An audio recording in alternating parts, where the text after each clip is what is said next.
السلام علیکم ورحمۃ اللہ۔ وعلیکم السلام ورحمۃ اللہ وبرکاتہ۔ السلام ورحمۃ اللہ۔ کیا حال ہے مشائخ؟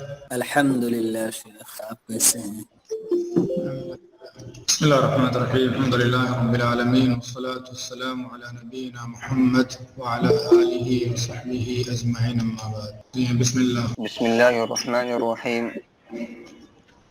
فدق علیہ الباب فخرج فجلس على دکان طین حذاء بابه وأخذ أحمد بن حنبل فأجلس عن يميني وأخذ يحيى بن معين فأجلس عن يساري ثم جلست أسفل الدكان فأخرج يحيى بن معين الطبق فقرأ عليه 10 أحاديث وأبو نعيم ساكت ثم قرأ 11 فقال له أبو نعيم ليس من حديث فضرب عليه ثم قرأ کہ لوگ ضبط کا پتہ کیسے لگایا کرتے تھے، اس میں تھا کہ کئی طریقے، ان میں سے ایک طریقہ تھا امتحان لینے کا، اور امتحان لینے کئی طریقے ہوا کرتے تھے، اور ان میں سے ایک طریقہ تھا امتحان لینے کا کہ کسی کی حدیث لی جائیں اور ان حدیث کے بیچ میں کوئی ایسی حدیث ملا دی جائے جو ان کی حدیث نہ ہو، اور پھر وہ حدیث ان کے سامنے پیش کی جائے کہ آپ کی حدیث ہے کہ نہیں۔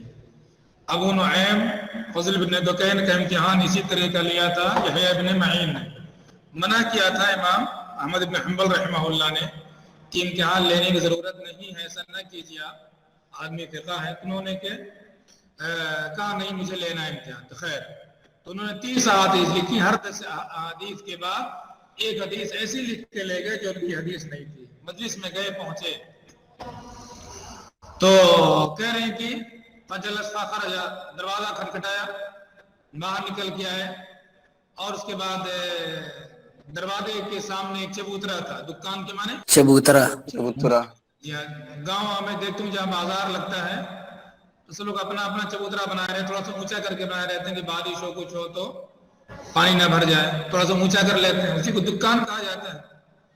تو ایک چبوترا تھا دروازے کے سامنے، وہاں جا کر کے بیٹھے۔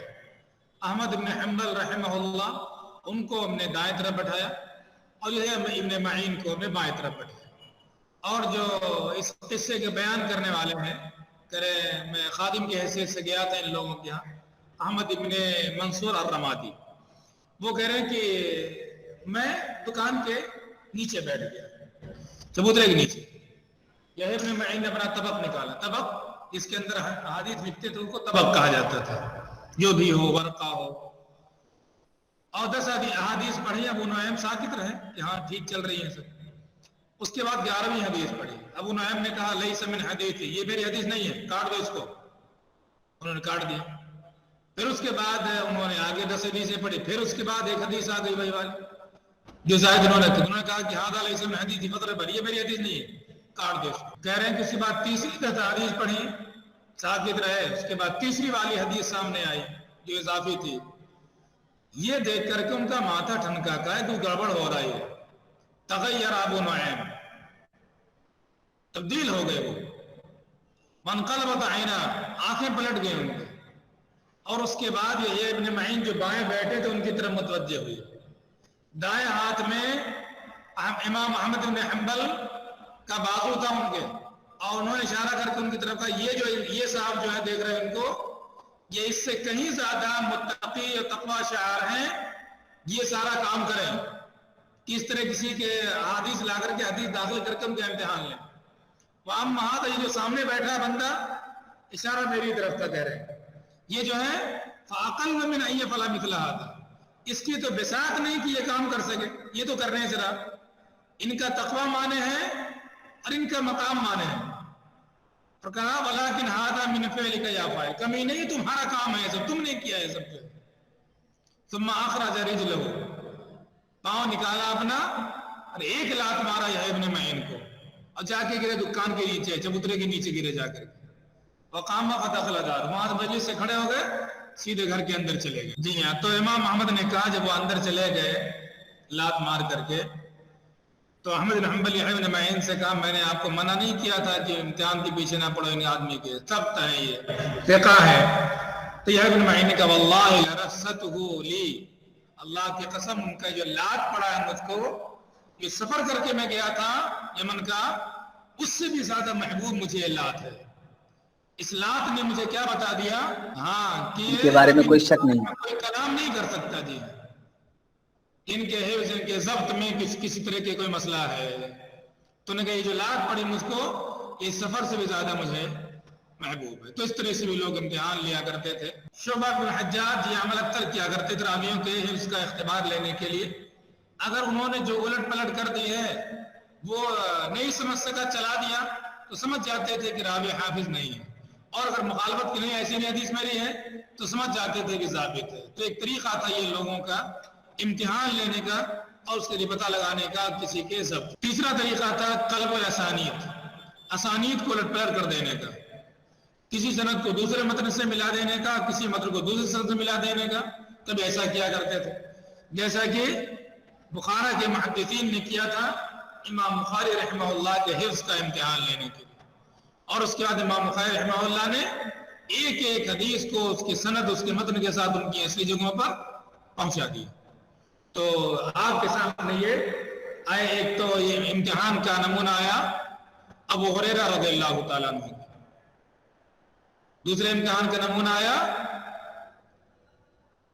ابو نعیم فضل ابن دکین کے امتحان کا، یا ان سے پہلے امام زہری کے امتحان کا، اور تیسرا ہے امام بخاری رحمہ اللہ کے امتحان کا۔ اس طرح لوگ پتہ لگایا کرتے تھے کسی کے ضبط کا، دیکھا فلاں کا ضبط میں کیا مقام ہے اور کیا نہیں۔ کتنے لوگ فیل ہو جاتے تھے اور ان کے بارے میں بن معین کہیں گے کہ فلاں ضابط نہیں ہے، تو محنتیں کی ہیں تب جا کر کے حکم لگایا فلاں ایسا فلاں ویسا ہے، فلاں ایسا ہے فلاں ویسا ہے، تب جا کر کے حکم لگایا ہے۔ تو جو طریقہ تھا ضبط کے پتہ لگانے کا، ما یعرف ضبط الراوی، ایک تو کیا تھا ان کی روایات کا مقارنہ دوسرے ثقات کی روایات سے، اور دوسرا طریقہ تھا راوی کا مختلف اسالیب سے امتحان لینا۔ جی ہاں، تو یہ تعدیل کے تعلق سے یہ مسائل ہوئے، احکام تعدیل مکمل ہو گئے آپ کے۔ آگے ہیں احکام الجرح۔ جی ہاں، راوی میں طعن کے اسباب 10 ہوتے ہیں، ان میں سے 5 کا تعلق عدالت سے ہے، 5 کا تعلق ضبط سے ہے، 10 کل ہوتے ہیں۔ اب کیوں راوی مطعون ہو جاتا ہے، راوی کیوں مجروح ہو جاتا ہے، اس کے مختلف 10 اسباب ہیں۔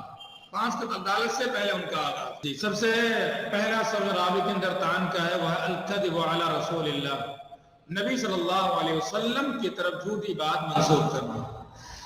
کذب کا لغوی معنی ہوتا ہے الاخبار عن الشیء بخلاف ما هو علیہ، کسی چیز کے بارے میں خبر دینا حقیقت کے برخلاف، چاہے آپ تعمدن کر رہے ہیں کام، چاہے خطأن کر رہے ہیں، خلاف واقعہ اگر کوئی آپ نے خبر دی تو پھر اسے کذب کہا جاتا ہے۔ اور محدثین کی اصطلاح میں کذب کہا جاتا ہے یروی الراوی عن النبی صلی اللہ علیہ وسلم، راوی نبی صلی اللہ علیہ وسلم سے روایت کرے، آپ طرف نسبت کرے ایسی بات کی ما لم یقل ہو، جو آپ نے نہیں کہی، جو آپ نے نہیں کیا، جس کا اقرار آپ سے نہیں ثابت، متعمدن لذالک، اور ایسا وہ تعمدن کر رہا ہو، جان بوجھ کے کر رہا ہو، چاہے اچھی نیت سے اور چاہے غلط نیت سے، چاہے اچھی نیت سے کرے اور چاہے غلط نیت سے کرے، اگر راوی نبی صلی اللہ علیہ وسلم کی طرف نسبت کر رہا ہے اس بات کی، اس فعل کی، تقریر کی جو آپ نے نہیں کیا ہے، تو پھر اسے محدثین کذب کہتے ہیں، محدثین کذب کہتے ہیں۔ جی ہاں، اگر کس کوئی شخص نبی صلی اللہ علیہ وسلم کی طرف جھوٹی بات منسوب کرتا ہے، یا جھوٹی بات کبھی منسوب کی چاہے ایک مرتبہ، محدثین کی ہم سے کذاب کہا جاتا ہے، اس کا نام کیا ہو گیا؟ کذاب۔ اب اس کی روایت کبھی بھی مقبول نہیں ہوگی۔ عبداللہ مبارک فرماتے ہیں رحمہ اللہ، کاذب کی سزا یہ ہے کہ وہ سچ بولے تو بھی اس کی بات نہ مانو۔ تو اگر ایک بار کسی گرفتاری کہ اس نے حدیث رسول میں دانستہ جھوٹ بولا ہے تو پھر کبھی اس کی روایت قبول نہیں کی جائے، یہاں تک کہ اگر نبی کی حدیث میں جھوٹ بولنے والا، ایک تو ہوا عام بولتا جھوٹ بولتا تو اسے توبہ کر کے بولا گیا، لیکن نبی کی حدیث میں اگر کسی نے کبھی جھوٹ بولا، اگر اس سے توبہ بھی کرے، اللہ تعالیٰ کے یہاں اس کی توبہ، اللہ جانتا دلوں کا حال، توبہ سچی یا نہیں سچی، لیکن ہم دلوں کا حال نہیں جانتے۔ اگر حدیث رسول میں اگر کوئی جھوٹ بولتے پکڑا گیا ہے، کبار محدثین احمد بن حنبل، امام حمیدی، ان سب کا کہنا یہ ہے کہ اگر توبہ کرے تب بھی اس کی حدیث آئندہ سے نہیں لی جائے گی۔ کوئی بھی کہہ رہا میں نے توبہ کیا لیکن وہ میں نے توبہ کر لی لیکن حدیث میں پتہ نہیں صحیح کہہ رہا ہے جھوٹ بول نہیں، اس کی توبہ کا اعتبار ہے، ہاں اس کی توبہ کا اعتبار اللہ تعالیٰ کیا ہوگا، سچی توبہ ہوگی تو، سچی نہیں ہوگی تو پھر وہاں بھی مسئلہ۔ اسی طرح سے اگر کوئی شخص کسی سے روایت کر کہے میں نے فلاں سے حدیث سنی ہے، حالانکہ اس نے اس کا زمانہ بھی نہیں پایا، اس کا ادراک نہیں ہے، اس سے ملاقات نہیں ہے، یا ملاقات پہ لیکن سنا نہیں ہے، اور کہہ رہا فلاں سے ہم نے سنا ہے، تو ایسا شخص بھی جھوٹا ہے حدیث میں، اور ایسے شخص سے روایت کرنا جائز نہیں ہے۔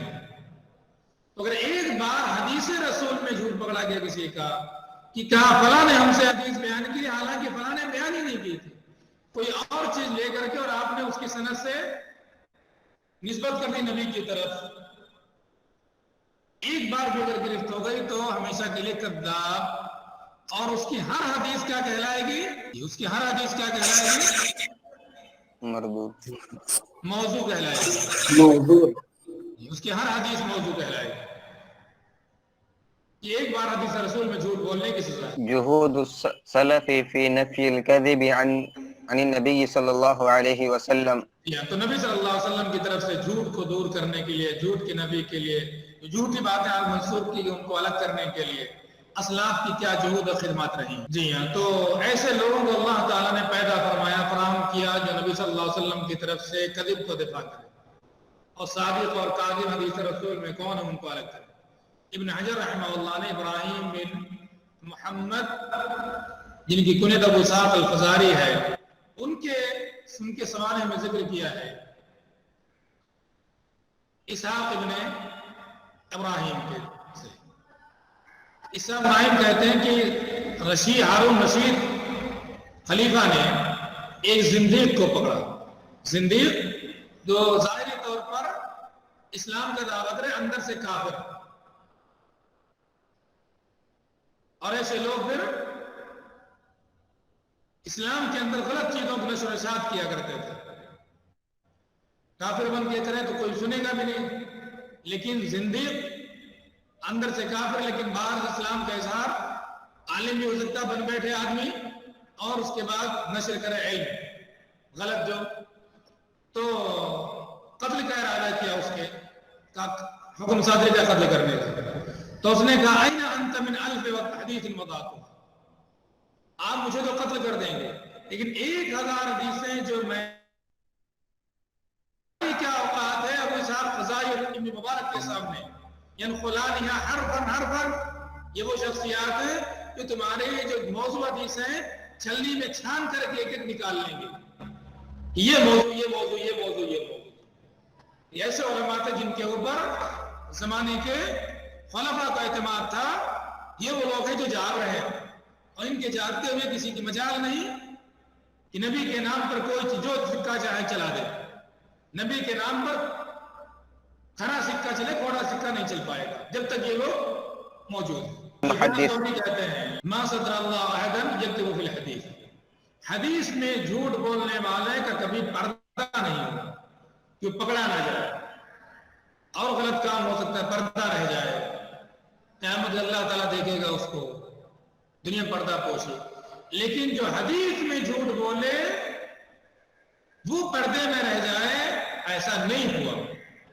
امام دارقطنی فرمایا کرتے تھے، اے بغداد والو مت سوچنا تم کہ میرے جیتے جی کوئی اللہ کے رسول پر جھوٹ بول کر کے نکل جائے، سوچنا مت تم لوگ، یہ الفاظ ایسے ہی نہیں نکل جاتے مولانا صاحب، بہت کچھ اندر ہوتا ہے تب جا کر کے الفاظ بنتے ہیں۔ جی بہت کچھ جب ہوتا ہے تب جا کر کے الفاظ کی زبان سے نکلتے ہیں، یہ الفاظ امام دارقطنی کہہ سکتے ہیں۔ جی یہ الفاظ امام دارقطنی کہہ سکتے ہیں. جی ہر ایک کے بس کا نہیں یہ جملہ اس طرح سے بول سکتے. ایسے لوگ پیدا کیے اللہ سبحانہ و تعالیٰ نے جو کذابین کے کذب کو الگ الگ طرح چھان کر کے.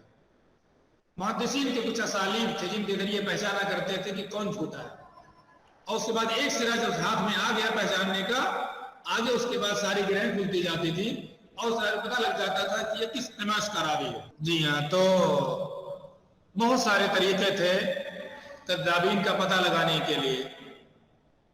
انہیں میں سے ایک طریقہ تھا مروی عنہ کی وفات کے ذریعے سے پتہ لگایا کرتے تھے کہ فلاں آدمی سچا ہے جھوٹا. مروی عنہ کی وفات سے کیسے؟ ایک واقعہ دیکھیں, خطیب بغدادی نے کفایہ میں ذکر کیا ہے عفیر ابن معدان سے. کہہ رہے ہیں کہ ہمارے یہاں عمر بن موسیٰ آئے, حمص میں آئے. ہم لوگ مسجد میں جا کے ان کے پاس جمع ہوئے, ایک شیخ صاحب کو آئے. اب انہوں نے بیان کرنا شروع کیا, حدثنا شیخکم الصالح, آپ ہی کے یہاں کے شیخ صالح تھے, انہوں نے ہم سے حدیث بیان کی. آگے پوری حدیث. پھر حدثنا شیخکم الصالح, جب بار بار انہوں نے کہا حدثنا شیخکم الصالح, تو میں نے کہا کہ یہ ہمارے شیخ صالح ہیں, کوئی نام تو بتا دیجیے. تو اس نے کہا کون شیخ صالح نہیں جانتے آپ لوگ؟ خالد بن معدان. اور مجلس میں کون موجود تھے؟ عفیر بن معدان موجود ہے. تو انہوں نے کہا خالد بن معدان نے ہم سے حدیث بیان کیوں ہمارے شیخ صالح آپ کے شیخ صالح؟ تو میں نے کہا حضرت خالد بن معدان سے آپ کی ملاقات کس سن میں ہوئی تھی, کب ہوئی تھی؟ انہوں نے کہا سن 208 ہجری میں میری ملاقات ان سے ہوئی تھی. میں نے کہا حضرت کہاں ملاقات آپ کی ان سے ہوئی تھی؟ لگتا ہے کہ آپ نے بہت سفر کیا ہے ادھر ادھر کا سفر. کہا کہ غزوہ ارمینیا میں ان کے ساتھ تھا اور وہاں میری ان سے ملاقات ہوئی تھی. جب کھل گیا سارا معاملہ میرے سامنے کہ جھوٹا ہے سامنے والا آدمی, میں نے کہا اتق اللہ یا شیخ, حضرت والا اللہ کا خوف کھائیے, جھوٹ مت بولیے. سن 204 ہجری میں خالد بن معدان کی وفات ہو گئی تھی اور سن 208 میں آپ نے ان سے ملاقات کی. واہ, وفات کے 4 سال بعد آپ نے ان سے ملاقات کی. اور ایک بات اور بتا دوں آپ کو, وہ غزوہ ارمینیا میں کبھی شریک ہی نہیں ہوئے, وہ تو روم سے غزوے میں مشغول تھے, اور آپ نے ارمینیا غزوے میں کہاں ملاقات کر لی ان سے؟ ایک طریقہ یہ تھا لوگ کذب کا پتہ لگانے کے لیے کہہ رہے ہم سے فلاں نے حدیث بیان کی, شاید ان سے ملاقات بھی نہ ہو, دیکھا نہ ہو, لیکن بس پتہ چل جائے. لیکن وہ موجود تھے لوگ جی یہ پتہ لگاتے تھے. ایک طریقہ تھا مروی عنہ, جس سے آپ روایت کر رہے ہیں ان سے پوچھا جائے کہ بتائیے کب آپ نے ان سے سنا, اور اس کے بعد دیکھیں اس آدمی کی وفات کب ہوئی, لکھا کہ امکان تھا بھی یا امکان نہیں تھا. یہ تو ایک طریقہ. مزید دیکھتے تھے کہ اور ان کے شاگرد ہیں, ان کے پاس بھی کوئی کسی کے پاس یہ حدیث ہے بھی یا نہیں ہے, کہاں سے لے کے آ رہے ہیں, ان کے پاس یہ پٹارا کہاں کھلا ہوا. یہ دوسرا نمونہ ہے کہ 204 208 یا 108 104 ہے. انہوں نے کہا ہم نے ان سے سماع کیا تھا 208 میں. یہ کہاں گیا مولانا صاحب ذرا سا 108 104 ہے شیخ. 108 میں نے ذرا سا 200 کر دیا مولانا صاحب. 108 اور 104. دوسرا نمونہ ابو خالد السقا نام کے ایک آدمی تھا, 209 ہجری میں اس نے کہا کہ میں تابعی ہوں, میں تابعی ہوں, میری ملاقات انس بن مالک سے ہے, سنا میں نے سماع کیا انس بن مالک سے, اور میں نے عبداللہ بن عمر کو دیکھا ہے. ابو نعیم فضل بن دکین ابھی جن کا امتحان ہوا تھا, اس کا بھی کیا ہوا تھا امتحان. انہوں نے کہا ابن کم یزعم, اپنی عمر کتنی بتا رہا ہے, وہ اپنی عمر کتنے سال کا بتا رہا ہے اپنے آپ کو؟ لوگوں نے کہا وہ بتا رہا ہے کہ میری عمر 125 سال ہے. تو 209 اس میں سے 125 کم کریں گے تو کتنا ہو جائے گا؟ 209 اس میں سے 125 کم کیجئے 84. کہہ رہے اگر اس کے بعد مان بھی لیں ہم کہ وہ اس کی عمر 125 سال کی جیسا کہ کہہ رہا ہے وہ, تو بھی معلوم ہوگا کہ اس کی پیدائش سن